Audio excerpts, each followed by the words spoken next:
Dick Banks, now you had a tough morning this morning. What went down over at the crib? Okay. All right.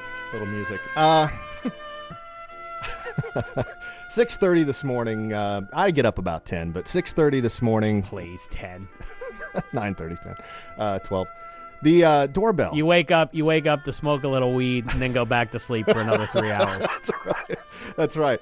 No, 6:30, doorbell's ringing, pounding on the door. I run to the door, peep out the blinds, 5 cop cars. Nice. 10 cops. There's like 5 in the front of the house, 5 in the back of the house. They've got their guns drawn. And who's the narc, dude? It wasn't me. I hope the coppers haven't been listening to the show. So anyway, I open the door, of course, and they have an arrest warrant and or a piece of paper, arrest warrant. And the guy says, "Listen." And Dick Banks says, "It wasn't me," and he points the finger at his old lady, and she gets dragged off in cuffs. Is that the way it went? She was freaking out though, but no. He said it's not Banks. But we have a name. I'm not going to say the name. I don't know if I can pronounce it, but a Middle Eastern guy they're looking for that used to live there. And they said, hey, look out for the Layden. guy. Do you know a Layden? Mr. Layden? Benny Layden? Benny, I think he might go by. So I go outside and I look through a bunch of paperwork. They show me the guy's face. And the funny thing is, though, a package was delivered when I first moved there, and some guy picked it up for that guy. Dick Banks, just to be safe, just to be careful, he smoked everything in that package. That's right. I don't want to evidence. I don't know what's in there, but I don't want to blow an opportunity to miss out on something. Like in Goodfellas, he's flushing it down the toilet. No, his wife is flushing it down the toilet. What are you doing, lady? Dick Banks is screaming. I want to smoke that stuff. All right, so you were raided. Yeah, pretty much, and they were there for a while, and that was about it. But yeah, they, when you wake up at 6:30 and they've got guns in your face, and they were at the back door too in case somebody runs or whatever. But wow, yeah, scary, exciting.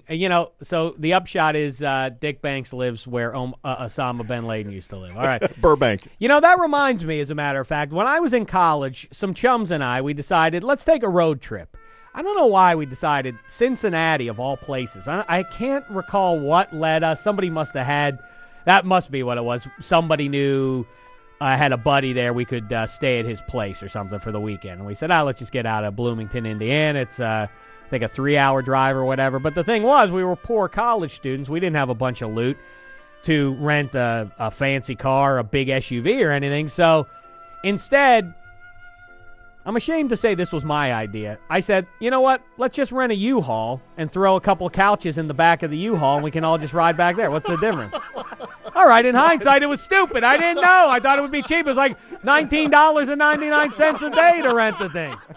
I thought it would be a good idea. So we loaded it up, and it was, I remember we had just gotten back to school for the fall semester, so it was really hot out in Bloomington, Indiana, really humid in that part of the country. And so we loaded up the 2 couches, and there were 16 of us, if I recall correctly. 16 or 17 of us. Oh, jeez. Oh, wow. 3 guys rode in the front seat. I wasn't one of those guys. It was my, now in hindsight, cockamamie idea to make this drive. So I thought, well, listen, it'll be fun to do this. And we bought, for the 16 or 17 of us, we bought 2 kegs of beer for the 3-hour drive. We thought that was just about right. Yes, Joyless Joey. Was Joe Buck one of the 17? No, he wasn't. Thanks for the interruption. And again, great radio instincts. We talked to Joe Buck an hour ago, and who would know that Joe Buck went to Indiana University? You bring that up an hour after the story was told there. Who knows what you're talking about? Oh, well, then, no, you know what, though? To be fair, Joyless Joe, you've only been working in radio for 10 years. Why would you possibly think about that? Anyway, so... But it was was Al Davis on the trip? Yeah, it was it was an essential detail, so I can't fault you for that one, Joyless Joe. Anyway, back to my story. So we're riding in the back of the U-Haul, and we have the 2 kegs of beer, as I say, 3 hours, 17 guys, probably the math. In hindsight, I don't know how long it would take me and 14 of my friends to polish off 2 kegs of beer, but I'm sure it would take a little bit longer than 3 hours. Anyway, so it's sultry. It's really stinking humid in the back of this thing. And, of course, the first thing we start doing is pouring ourselves some beers. Keg stands, everything. Just doing the whole thing because we're riding around. And by the way, it's so shaky back there. As soon as we took off, we realized we were in for a very rough ride because you just wobble the whole time. The couches are sort of sliding around on us. Oh, yeah. And for a while, it was kind of fun. You could sort of stand up like a surfer and sort of ride the wave a little bit. So that was enjoyable, especially once you got about 4 or 11 beers in. And we're really feeling it. It raised the difficulty level quite a bit. Anyway, it was so hot, about an hour and a half into the drive. Now we are in the middle of nowhere, southeastern Indiana. There's just nothing going on in that part of the world. Trust me. Just a bunch of hillbillies. Cornfields. So we decided, well, I'll get to some cornfields in just a second. So we're driving along, and I say, let's just go to a next place we see, a convenience store. Let's go in and grab some ice. If everybody grabs a bag of ice, it's so hot if we put it on the floor, I bet it'll cool the joint off. Cool the back of the U-Haul off. So we do that, and it's a country store. Again, fitting for, Nowheresville, southern Indiana. Sure. And we all get our bag of ice, and we dump it, and it almost immediately evaporates. It just starts to steam. The whole bed of the U-Haul is filled with misty, kind of chilly steam or whatever. And we're driving, and everybody, by the way, is completely loaded at this point. Everybody's in the bag. Everybody's throwing on some kind of drunk. And so now we're driving, and a few minutes down the road, one of the guys says, I don't know. I hear a conversation between two guys, and they're like, yeah, maybe, I don't know. I guess we could get in trouble for that. Yeah, I think the woman behind the counter did see me do that. And so what are you guys talking about? And they concede that they stole a sign off the front of the country store, this big wooden sign. They swiped it right off.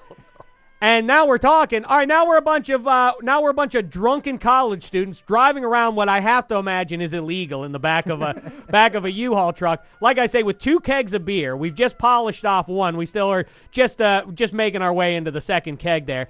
And these guys have stolen something, and somebody at the store saw them do it. So now we start calculating what to do, fellas. What to do?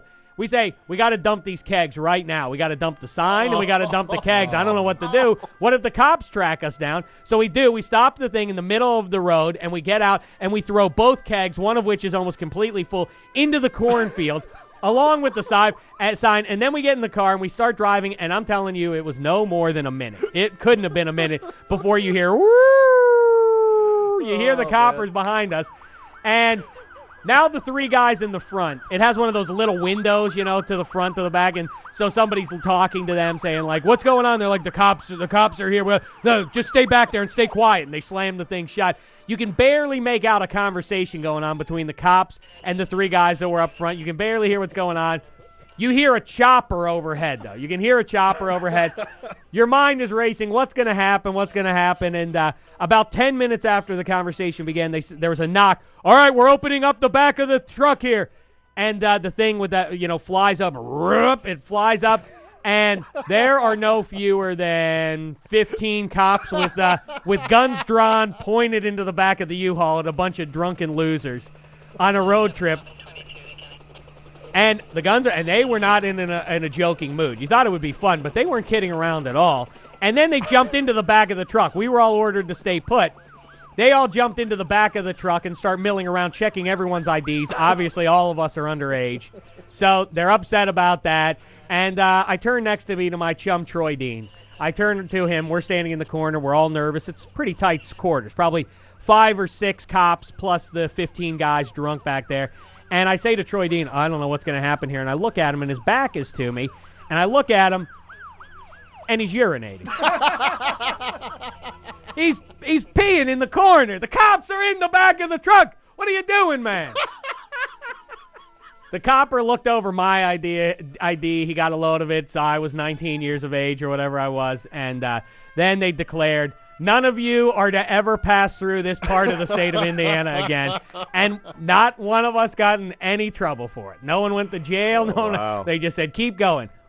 The upshot is, what kind of cops are these? What would they let us walk for? What do you have to do to get arrested in Indiana?